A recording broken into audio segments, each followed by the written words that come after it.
மலேசியாவின் பினாங்கு மாநிலத்தில் செயல்படும் புற்றுநோய் பாதித்த சிறார்களின் பராமரிப்பு இயக்கம் போக்கன் கிளையின் தலைவி திருமதி மஸ்னா தயிபா இன்று தனது குழுவுடன் சௌரஸ்டா சந்தைக்கு சிறப்பான வருகை தந்தார். இந்த நிகழ்வில் புற்றுநோயால் பாதிக்கப்பட்ட சுமார் 35 சிறார்கள் மற்றும் அவர்களது 40 குடும்ப உறுப்பினர்கள் கலந்து கொண்டனர்.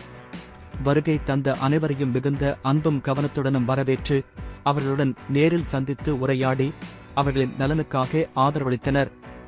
நிகழ்வை சௌராஷ்டிரா மற்றும் போக்கன் இயக்கத்தின் முக்கிய பொறுப்பாளராக இருக்கும் முனைவர் ஹாஜி முகமது நசீர் மொஹிதீன் சிறப்பாக வழிநடத்தினார்.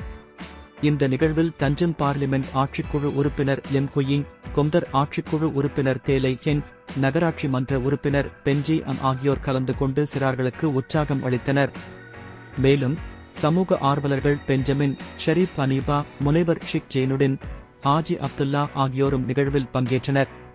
இந்நிகழ்வில் சிறார்களுக்கு உதவிய நன்கொடையாளர்கள் ஜனாப் ஷாம் நாசி கண்டார் அசிக்ஞ்சு உரிமையாளர் ஹாஜி அன்சாரி, ரொட்டி பாகர் ஹட்டன் லேன் ஆகியோருக்கு போக்கன் சார்பில் ஹாஜி முகமது நசீர் மனமார்ந்த நன்றியை தெரிவித்தார்.